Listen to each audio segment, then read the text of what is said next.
시청자 여러분 반갑습니다. JTBC 뉴스룸을 시작합니다. 윤석열 전 대통령의 내란과 외환죄 사건 2심을 담당할 내란 전담 재판부 서울 고등법원에 차려졌습니다. 무작위 추첨을 통해 2개 재판부를 지정했습니다. 피고인들의 사법연수원 동기들은 추첨 대상에서 배제됐습니다. 폭언과 반인권 행보를 해왔다는 비판의 당사자 김용원 인권위 상임위원이 물러났습니다. 인권위 노조는 김 위원이 그동안 쏟아낸 막말이 적힌 피켓을 들고 항의 시위를 했습니다. 기독교 단체 회원들은 빨갱이를 외치며 노조원들을 막아섰습니다. 밀라노 코르티나 동계올림픽 하루 앞입니다. 내일부터 피겨 단체전이 시작됩니다. 청와대는 대한민국 선수단 파이팅을 외치며 응원을 보냈습니다. 2심부터 내란 재판을 맡게 될 내란 전담 재판부가 오늘 무작위 추첨으로 결정됐습니다. 피고인인 윤석열 전 대통령과 작은 인연이라도 있는 판사는 추첨에서 배제됐습니다. 이렇게 결정된 재판부는 서울 고등법원 형사 1부와 12부 6명의 판사입니다. 심가은 기자입니다. 특검 구형 절반의 형이 나온 체포방해 사건. 주문, 피고인을 징역 5년에 처한다. 구형보다 넘치는 형량이 나온 한덕수 전 총리 내란 재판. 주문, 피고인을 징역 23년에 처한다. 두 사건의 항소심과 이번 달 1심 선고가 내려질 윤석열 전 대통령과 김용현 전 장관 등 군경 수뇌부, 이상민 전 장관의 내란 사건 2심까지 모두 맡게 될 내란 전담 재판부가 구성됐습니다. 내란 전담 재판부 법안이 통과됨에 따라 서울 고등법원은 내란 형사 사건을 다룰 재판부 구성을 준비해 왔습니다. 고법에는 총 16개 형사 재판부가 있는데 윤 전 대통령뿐 아니라 판사 출신인 이상민 전 장관 동기 등 피고인과 인연이 있는 재판부는 제외됐습니다. 재척 사유가 있는 3개 재판부를 빼고 13개 형사부를 대상으로 무작위 추첨했고 그 결과 각 3명의 법관으로 구성된 형사 1부와 형사 12부가 전담 재판부로 결정됐습니다. 형사 1부 윤성식 재판장은 연수원 24기로 대법관 후보로도 이름을 올렸습니다.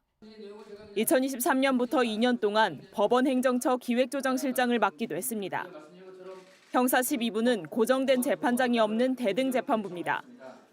내란 사건이 배정되면 26기 이승철 판사와 29기 조진구 판사, 34기 김민하 판사가 돌아가며 재판장을 맡습니다. 형사 1부와 12부가 내란 사건만을 맡게 되면서 기존에 배정됐던 다른 형사 사건은 다른 재판부가 맡게 됩니다. 내란 전담 재판부는 윤 전 대통령 1심 직후인 2월 23일부터 가동됩니다. JTBC 심가은입니다. 정부가 입법 예고한 중수청, 공소청 설치법을 두고 개혁 의지 후퇴냐는 비판이 민주당과 지지층에서 나왔었는데 민주당이 의원총회에서 정부의 안과 차이가 있는 결론을 내놨습니다. 중수청의 수사 범위를 줄이고 검사와 수사관을 연상시키는 이원 구조도 일원화 하기로 했습니다. 공소청의 보안 수사권이 아닌 보안 수사 요구권만 주기로 했습니다. 박사라 기자입니다. 검찰 개혁 논의에서 제일 논란이 되던 건 신설될 공소청에 보안 수사권을 둘지였습니다.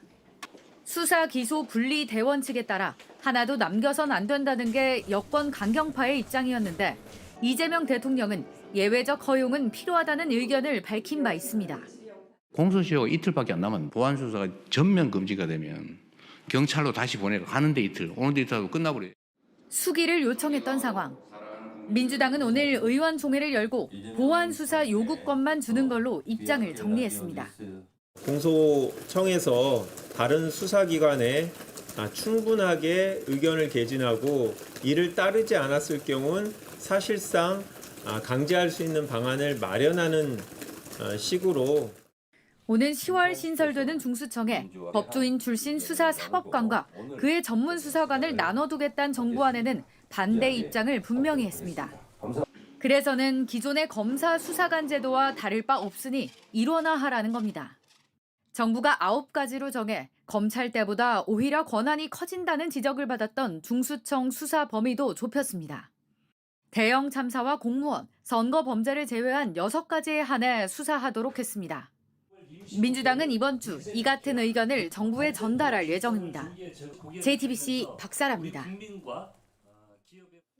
공천 대가로 국회의원 세비를 나눠 가진 혐의로 기소된 명태균 씨와 김영선 전 국민의힘 의원에게 무죄가 선고됐습니다. 검찰이 기소한 지 14개월 만에 나온 1심 판결입니다. 김건희 씨가 관련 혐의에 대해 1심에서 무죄를 받은 지 8일 만이기도 합니다. 재판부는 두 사람 사이에 오간 돈은 정치 자금이 아니며 공천과 관련이 없다고 판단했습니다.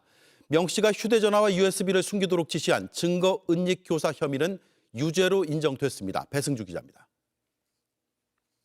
명태균 씨는 2022년 창원 을창 보궐선거에서 김영선 전 의원 공천을 거론하며 김건희 씨 이름을 꺼냈습니다.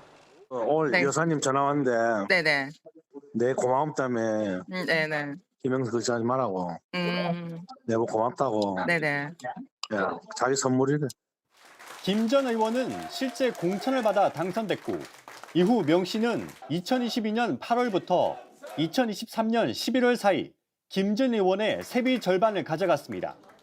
내가 세비 반을 가져가는 거가 불법이 아니라 나는 합당하게 받아간다라는 걸.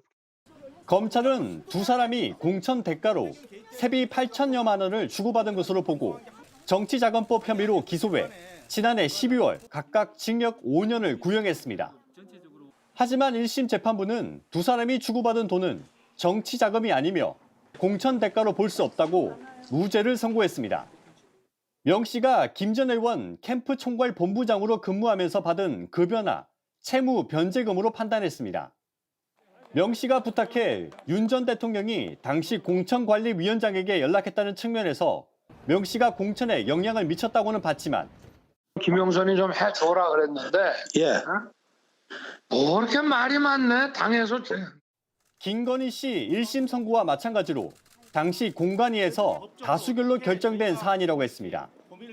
지방선거 예비후보자 2명으로부터 2억 4천만 원을 받은 정치자금법 위반 혐의도 무죄가 나왔습니다. 재판부는 다만 명 씨가 처남에게 휴대전화 세대와 USB를 숨기도록 지시한 이른바 황금폰 은닉 교사 혐의에 대해선 징역 6개월에 집행유예 1년을 선고했습니다. JTBC 배승주입니다. 이재명 대통령이 내란, 김건희, 순직해병 3대 특검의 수사를 이어받을 2차 종합특검의 특별검사로 권창영 변호사를 임명했습니다. 조국혁신당이 추천한 권 변호사는 서울고등법원, 서울행정법원 등에서 판사로 근무했습니다. 의정부 지법 부장판사를 끝으로 2017년부터 변호사로 활동해왔습니다. 2차 종합특검은 3대 특검 수사 가운데 부족한 부분과 새롭게 발견된 범죄 혐의 등 17개 의혹을 최장 170일 동안 수사할 수 있습니다. 국가인권위원회를 반인권적으로 퇴행시켰다는 비판을 받아온 김용원 상임위원이 오늘 물러났습니다. 퇴임사에선 내란 피고인들의 인권보호 안건을 처리한 걸 자신의 성과로 자랑했습니다.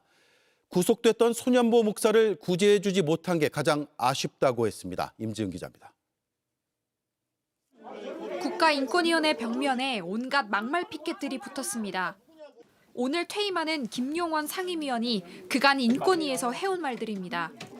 퇴임식은 피켓을 붙이려는 직원들과 항의하는 지지자들 사이에 언성이 높아지며 시작부터 아수라장이었습니다. 아니 왜 죽이냐고요? 아니 누구세요? 본인이 왜 그러세요? 저희 친구요.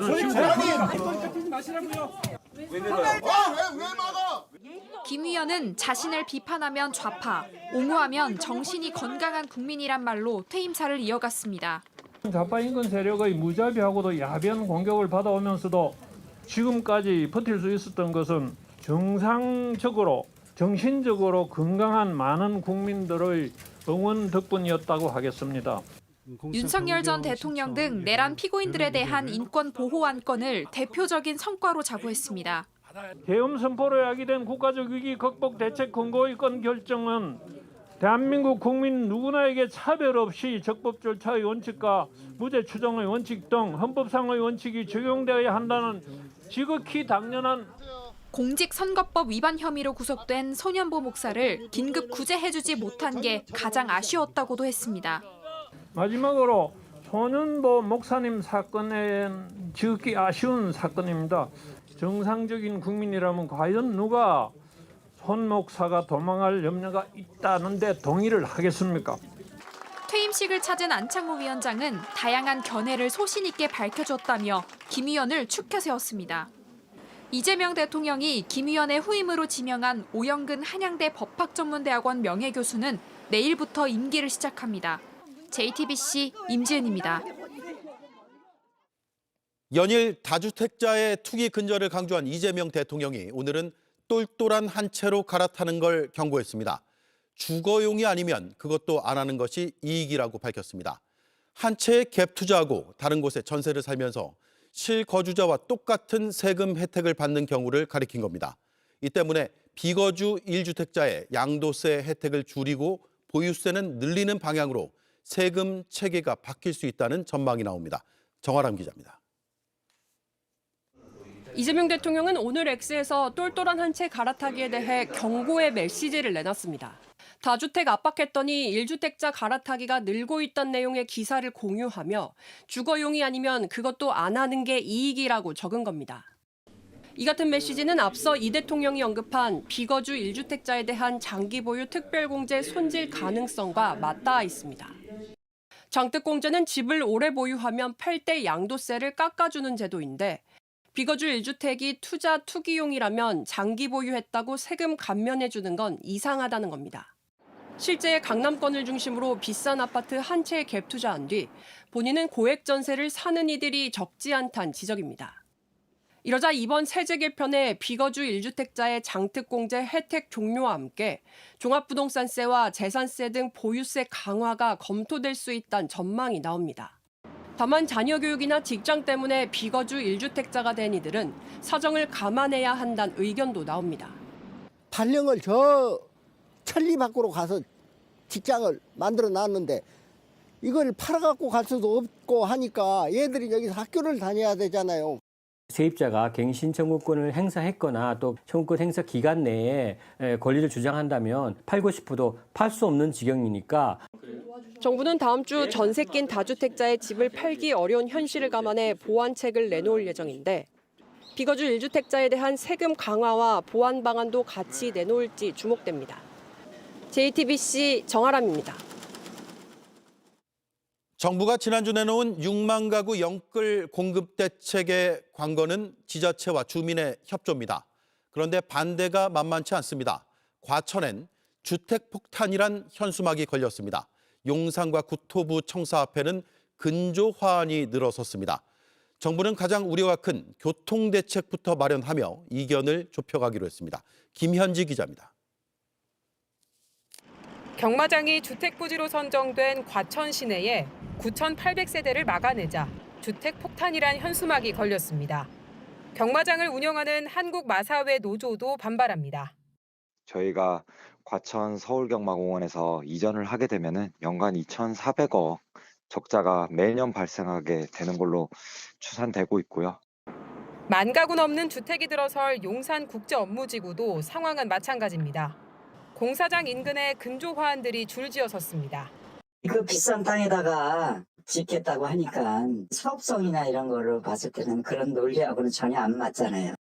세종 국토교통부 청사 앞도 마찬가지입니다.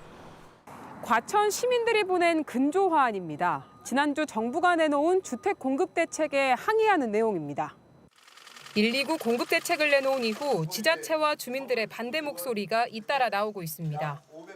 김용범 청와대 정책실장은 오늘 한 매체와 인터뷰에서 이견이 크지 않다며 지자체를 설득하겠다고 밝혔습니다. 용산 국제업무지구의 경우 서울시도 8,000 가구까지 수용할 의사가 있는 만큼 나머지 2,000 가구에 대해 대화를 많이 해 해법을 찾으려 한다는 설명입니다. 국토교통부도 앞으로 3개월간 해당 지자체의 건의사항을 받아 교통 개선 대책을 마련하기로 했습니다. JTBC 김현지입니다. 검찰이 대장동 사건에 이어 위례 신도시 개발 특혜 의혹 사건에 대한 항소를 하지 않자 더불어민주당은 정치검찰 조작 기소에 당연한 결말이라고 밝혔습니다. 위례 신도시를 윗 어르신으로 변조했다며 윤석열 검찰의 기소 자체를 비판했습니다. 국민의힘은 대통령 재판을 없애려는 게 목표라며 검찰이 자포자기한 경위를 특검으로 밝혀야 한다고 주장했습니다. 우원석 기자입니다.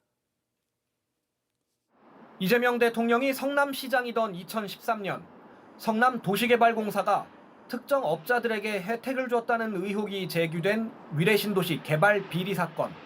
유동규 공사 사장 직무대리와 남욱 변호사 등 민간업자들에 대한 1심 무죄 결론에 검찰이 항소하지 않기로 하자 국민의힘에서는 면죄부를 상납했다며 검찰청이 아니라 항소 포기청이라는 비판이 쏟아졌습니다. 이재명 대통령을 위한 결론이라는 겁니다. 이재명 대통령 비리 재판의 공소 취소로 완전히 없애버리기 위한 빌드업의 전모가 대장동 위례 신도시 항소 포기의 진상을 밝히기 위한 특검법을 즉각 추진하도록 하겠습니다. 지난해 11월에도 검찰은 위례 신도시 사건과 닮은 꼴 대장동 사건의 1심 무죄 부분에 대한 항소를 포기했는데 그 경위 등을 모두 밝혀야 한다는 겁니다. 당시 대검찰청의 결정에 반발하며 정진우 중앙지검장 등이 사의를 표하는 등 논란이 일었습니다. 더불어민주당도 특검이나 국정조사를 하겠다고 맞섰는데 조작 기소 경위를 밝혀야 한다는 게 이유입니다. 검찰은 대장동 사건 녹취록에서 위례 신도시를 윗 어르신으로 바꿔치기 하여 이재명 대통령을 엮기 위한 증거 변조까지 해서 증거를 내지 않았습니까? 애초에 윤석열 검찰이 정적을 꺾기 위해 무리하게 기소를 했다는 겁니다. 이재명 대통령도 전날 소셜미디어에 나를 엮기 위해 대장동 녹취록을 변조해 증거로 냈다라며 항소 포기는 당연한 결과라는 취지의 글을 올렸습니다. JTBC 오원석입니다. 한동훈 전 대표 제명 이후 거취 압박을 받아왔던 국민의힘 장동혁 대표가 입을 열었습니다. 오늘 내일 안에 누군가 나서 요구하면 전당원 투표를 통해 자신의 재신임 여부를 결정하겠다는 겁니다. 대신 소장파란 이름으로 대표 리더십을 흔드는 이들도 정치 생명을 걸라고 했습니다. 황예린 기자가 취재했습니다. 당원들이 사퇴하라고 하시거나 제가 재신임 받지 못한다면 당 대표직도 내려놓고 국회의원직도 내려놓겠습니다. 장동혁 국민의힘 대표가 전당원 투표로 자신의 거취를 결정하겠다는 뜻을 밝혔습니다. 오늘 내일 중 요구할 것, 또 요구하는 사람들도 상응하는 책임을 질 것을 조건으로 달았습니다. 당 대표의 리더십에 대한 도전이 아니라 당원들에 대한 도전입니다. 본인들도 그것이 관철되지 않으면 정치적 생명을 다할 것을 각오하고 한동훈 전 대표 제명 이후 장 대표의 사퇴를 요구했던 친한계와 오세훈 서울시장, 재신임 투표 의견을 냈던 소장파 등을 겨냥한 겁니다. 이들이 자리를 걸고서는 더 이상 압박을 못할 거라는 계산, 또 한동훈 제명에 대한 지지층 여론을 볼 때 불리하지 않다는 자신감이 깔린 걸로 보입니다. 바로 반발이 쏟아졌습니다. 참 실망스럽네요. 공직에 대한 우리 당 장동혁 대표의 인식을 고스란히 보여주는 거라고 생각합니다. 친한계 한지아 의원은 사퇴하지 않을 조건을 만든 것에 불과하다. 박정훈 의원은 개헌 저지선이 아슬아슬한데 대표로서 최소 책임감도 잃은 발언이라고 비판했습니다. JTBC 황예린입니다. 민주당 정청래 대표가 초선 의원들을 직접 만나서 갑작스러웠던 합당 절차를 사과했습니다. 앞으로 경청의 시간을 갖겠다고 했습니다. 이 자리에 모인 대다수 의원들이 합당 반대를 피력했는데 민주당 내 빗발치는 반대 속에 조국혁신당 조국 대표는 당이 작다고 자존심까지 없는 건 아니라며 불편한 속내를 드러냈습니다. 류정화 기자가 보도합니다. 합당에 공개 반발했던 초선 의원 모임 더민초를 만난 정청래 대표는 사과부터 했습니다. 긴급 제안 형태로 하다 보니 당혹스럽고 또 우려스럽다는 말씀을 많이 해주신 점에 대해서는 제가 대단히 송구스럽게 생각합니다. 합당 제안이지 선언이 아니었다. 경청하겠다면서도 전 당원 투표 방침은 다시 강조했습니다. 지금은 김대중 총재가 와도 그렇게 할 수 없는 당원이 주인인 정당, 민주적 정당, 당원들이 가라면 가고 멈추라면 멈추겠다고. 오늘 모임에서는 현 시점에서 합당은 도움이 안 된다는 것부터 시점을 떠나 합당 자체에 반대한다는 의견까지 나온 걸로 전해졌습니다. 당으로 당이 분열되는 것을 막아야 되는 이재명 정부의 경제적 뒷받침을 신속히 이루어내야 되고 좋은 이야기들이 진행되어서 올바른 결심을 당 대표께서 하지 않을까. 조국 혁신당은 민주당을 향해 신속한 입장 정리를 요구했습니다. 조국 혁신당과 저에 대한 비난과 조롱이 이루어지고 있습니다. 우당에 대한 예의는 찾아볼 수가 없습니다. 당이 작다고 자존심까지 없는 것은 아닙니다. 오늘 발표된 NBS 전국 지표 조사에선 합당을 찬성한다는 응답이 44%, 반대한다는 응답은 29%, 모르겠다는 응답이 27%로 나타났습니다. 정 대표는 내일 3선 이상 의원들을 차례로 만나는 등 의견 수렴을 통해 반대 여론을 정면 돌파한다는 방침입니다. JTBC 유정화입니다. 민주당 공천 헌금 의혹을 수사하는 경찰이 강선우 의원과 김경 전 서울시 의원에 대해 구속영장을 신청했습니다. 경찰은 두 사람에게 뇌물죄보다 형량이 낮은 배임 수재와 배임 증제 혐의를 적용했습니다. 판례상 정당 공천이 공무가 아닌 당무이기 때문에 보다 확실한 혐의를 적용했다는 게 경찰 설명입니다. 경찰은 뇌물죄 적용 여부를 계속 검토하겠다고 밝혔습니다. 대형마트도 새벽 배송을 할 수 있도록 제도 개선이 추진됩니다. 골목 상권을 지키려고 만든 법이 오히려 쿠팡의 독주를 불러오게 됐다는 지적에 따른 겁니다. 마트 업계에선 환영하는 분위기인데 골목시장 상인들의 입장을 반영한 대안 마련은 과제로 남았습니다. 임지수 기자가 보도합니다. 14년 전 만든 규제가 쿠팡의 독주에 길을 터줬던 JTBC 보도 이후 바꿔야 한다는 목소리가 커졌고 결국 한 달여 만에 당정청이 해법을 찾기 위해 한자리에 모였습니다. 현재 대형마트와 기업형 슈퍼마켓은 자정부터 오전 10시까지 문을 열 수 없습니다. 2012년 소상공인 보호를 위해 개정된 유통산업발전법에 따라 오프라인 영업뿐 아니라 점포에서 상품을 포장하고 출고해야 하는 온라인 배송도 함께 막혔습니다. 쿠팡 등 이커머스 업체들은 규제 밖에서 새벽 배송을 독점하며 24시간 물류센터를 공격적으로 늘렸습니다. 새벽 배송 애기 거 시킬 때 쿠팡밖에 안 되니까 안 쓰고 싶어도 그걸 써야 되더라고요. 그 부분이 좀 아쉬웠던 것 같아요. 어제 열린 당정청 실무협의회에선 온오프라인 유통업계 상생 방안이 논의됐는데 대형마트 영업시간 제한 조항에 온라인 거래에는 적용하지 않는다는 예외 단서를 추가하는 방안이 거론됐습니다. 지금 오프라인 시장의 침체 여러 가지 규제 이 균형이 안 맞잖아요. 그래서 그 온오프라인 시장에 대한 상생 방안을 아마 조만간 마련하게 될 텐데 여권에선 오늘 법 개정안이 발의됐습니다.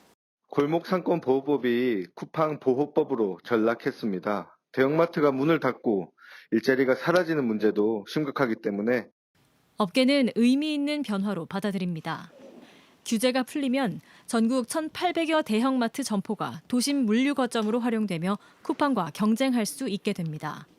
저희는 이미 물류센터가 도심에 다 이렇게 포진돼 있는 거고요. 주거지 밀착형이기 때문에 고객하고 더 가까운 거리에서 이 배송이라는 걸 할 수 있는 그런 장점도 있고. 당정청은 온오프라인 상생뿐 아니라 규제 완화를 우려하는 중소상인들의 고충과 입장을 반영해 대안을 내놓겠다는 입장입니다. JTBC 임지수입니다. 한 남성이 주민센터에서 박치기를 하고 주먹도 휘두릅니다. 아들이 어머니를 때린다는 신고를 받고 공무원이 이 남성 집에 출동했었는데 집안일에 끼어들지 말라는 게 난동의 이유였습니다. 구석찬 기자가 보도합니다. 부산의 한 주민센터입니다. 자신이 찾던 주무관이 들어오자 한 남성이 자리에서 일어납니다. 그리고는 갑자기 고함을 치며 박치기를 합니다. 두 손으로 가슴을 밀치고는 또 한 번 머리로 얼굴을 들이받습니다. 보다 못한 직원들이 나와 말리자 이번에는 주먹을 휘두릅니다. 약 15분간 이어진 남성의 난동과 폭행에 주민센터 직원과 이용객들은 공포에 떨어야 했습니다. 험악한 부분이 있었지. 직원들 대부분 여직원들 아니니까 많이 놀라기도 하고. 경찰이 출동해 수갑을 채웠지만 소용없었습니다. 두 손이 묶인 상태에서도 폭행은 이어졌습니다. 소동은 남성을 겨우 바깥으로 끌어내고 나서야 끝났습니다. 주무관은 아들이 친모를 때린다는 신고를 받고 남성의 집에 다녀온 뒤 폭행을 당했습니다. 일방적으로 이렇게 욕설을 계속 하시더라고요. 나가라고. 저희가 일단 방문한 것 자체에 대한 거부감이 있었습니다. 그 사람. 어머니가 자신에게 한 말을 주무관이 한 것으로 오해하면서 폭행 사건으로 번진 것으로 파악됐습니다. 술에 취한 상태였고요. 술 중독이 좀 있는 것 같으니까 병원에 좀 입원시켜라 해가지고 제가 열받았다. 그렇게 진술을 그렇게 하고 있습니다. 경찰은 남성을 공무집행 방해와 상해 혐의로 입건해 검찰에 넘겼습니다. JTBC 구석찬입니다. 막 중학교를 졸업한 15살 남학생이 같은 학교에 다닌 여학생 집에 찾아가 흉기를 휘둘렀습니다. 10대 두 딸이 크게 다쳤고 40대 엄마는 응급 수술을 받았습니다. 창피를 줬다는 게 범행 이유인데 경찰은 구속영장을 신청할 방침입니다. 조승현 기자가 취재했습니다. 아침부터 아파트 단지 안에 경찰차와 구급차가 출동했습니다. 머리에 붕대에 감은 채 피를 많이 흘린 환자를 구급대원들이 급히 옮깁니다. 오늘 오전 9시 10분쯤 강원도 원주의 아파트에서 다급한 신고 전화가 걸려왔습니다. 앞집에서 살려달라고 소리를 지르고 바닥에 피가 흥건하다는 내용이었습니다. 구급된 집안 거실에서 흉기에 찔린 여성 3명을 발견했습니다. 43살 엄만 목 부위를 찔려 응급수술을 받았고 15살, 12살 두 딸도 크게 다쳤습니다. 20년이 되겠는데 아파트 내에 이런 일 없었거든요. 근데 이런 거 있으면 주민들은 불안하죠. 모녀를 공격한 건 큰딸과 같은 중학교를 다닌 15살 남학생입니다. 초인종을 누르고 문이 열리자 밀고 들어가며 집에서 챙겨온 흉기를 마구 휘둘렀습니다. 그러곤 창문을 넘어 달아났습니다. 피의자는 범행을 하고 난 뒤에 이 아파트 건물을 비행 돌아와서 베란다 아래 좁은 공간에 몸을 숨기고 있다가 수색에 나선 경찰에 붙잡혔습니다. 남학생은 창피를 줘서 그랬다고 진술하고 있습니다. 같은 도장날이나 봐, 체육관에. 거기서 뭐 자기한테 창피함을 줬대. 창피하게 사람 많은 데서. 경찰은 이런 일방적 주장 외에 다른 범행 동기가 있는지 추가 조사해 살인미수 혐의로 구속영장을 신청할 예정입니다. JTBC 조승현입니다. 입사 이틀 만에 퇴사한 직원에게 180만 원을 배상하라고 강요한 서울 강남의 유명 치과에 대해 노동당국이 조사 결과를 내놨습니다. 한마디로 말하면 갑질 종합 세트였습니다. 입에 담기도 힘든 폭언은 물론이고 벽을 보고 서 있도록 벌을 주는가 하면 임금 체불까지 있었습니다. 이희령 기자가 취재했습니다. 지난해 서울 강남의 대형 치과에 취업한 지 이틀 만에 퇴사를 결정한 A씨는 180만 원을 물어내란 황당한 요구를 받았습니다. 계속해서 새벽에 뭐 업무를 지시를 하거나 뭐 소리를 지르거나 못 견디겠다 싶어서 퇴사를 한다고 하니까 내기 싫으면 넌 30일 동안 근무를 해라. 이 같은 불법 행위가 있었다는 제보가 쏟아지자 노동당국이 특별근로감독을 벌였는데 치과 측은 직원 89명에게 같은 계약을 강요한 걸로 나타났습니다. 이 사실이 위법인지 몰랐던 퇴사자 5명은 실제 총 600여만 원을 배상했습니다. 이뿐만이 아닙니다. 원장 손모 씨는 직원들에게 쓰레기, 전응아 같은 모욕적 표현과 심한 욕설을 자주 쏟아냈습니다. 직원이 벽을 보며 서 있게 한 뒤 몇 시간씩 질책하는 일이 흔했고 정강이도 발로 걷어찼습니다. 이른바 빽빽이 반성문을 지시한 건 500번이 넘었는데 대부분 모멸감을 주는 내용들입니다. 그 3장을 빽빽하게 써갖고 왔어요. 근데 손 원장이 지시한 건 5장이었던 거예요. 너 왜 3장만 썼어? 했는데 그 다음 직원의 말이 되게 마음이 아팠던 게 원장님 저 이제는 집에 좀 가고 싶어요 라고 해. 근데 그때가 이미 12시가 넘었었어요. 추가 심야 근무도 빈번했지만 수당도 제대로 주지 않아 체불액은 3억 원을 넘었습니다. 조사가 시작되자 직원들을 회유한 정황도 있습니다. 처벌 불원서라는 거를 작성해달라고 문자가 왔어요. 답장을 합의서를 보내주지 않았어요. 그랬는데 그 수당이 입금이 됐더라고요. 노동당국은 병원의 시정조치와 함께 과태료 1,800만 원을 부과하고 원장 손 씨를 형사 입건했습니다. 저기 남아있는 직원들이 너무 불쌍했어요. 그런 사회 초년생들을 데리고 그런 나쁜 짓은 안 했으면 좋겠는. JTBC 이희령입니다. 미국 플로리다에선 최근 기온이 영하로 떨어지며 이구아나 수천 마리가 쇼크에 빠졌습니다. 북극에서 냉기가 내려온 탓인데요. 우리와도 무관치가 않습니다. 내일부터 우리도 영향권에 들며 또다시 강한 한파가 찾아오겠습니다. 박상욱 기자입니다. 각양각색의 이구아나들이 박스에 수북히 담겨 있습니다. 연중 내내 따뜻한 미국 남동부 플로리다의 기온이 최근 영하권으로 떨어지자 체온 조절이 어려운 이구아나들이 기절해 나무에서 떨어진 겁니다.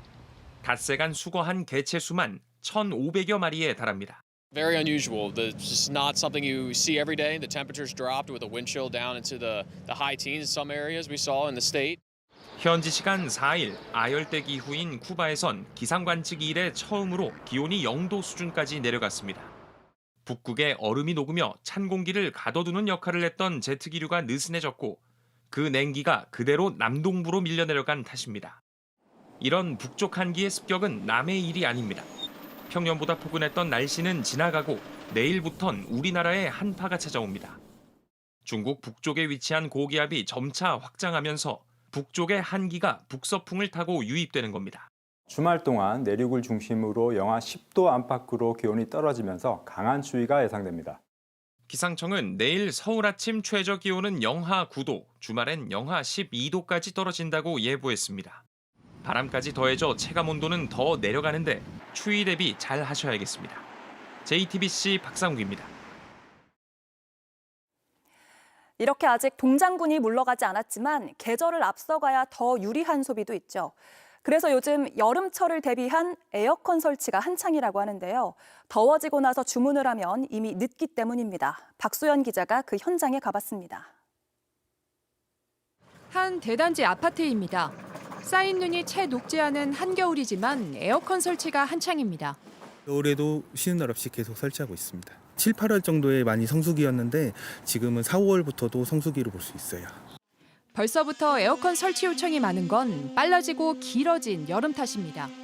작년 폭염특보와 열대야가 6월부터 시작됐을 뿐만 아니라 폭염 일수는 2020년 7.7일에서 4년 만에 4배 넘게 증가했습니다.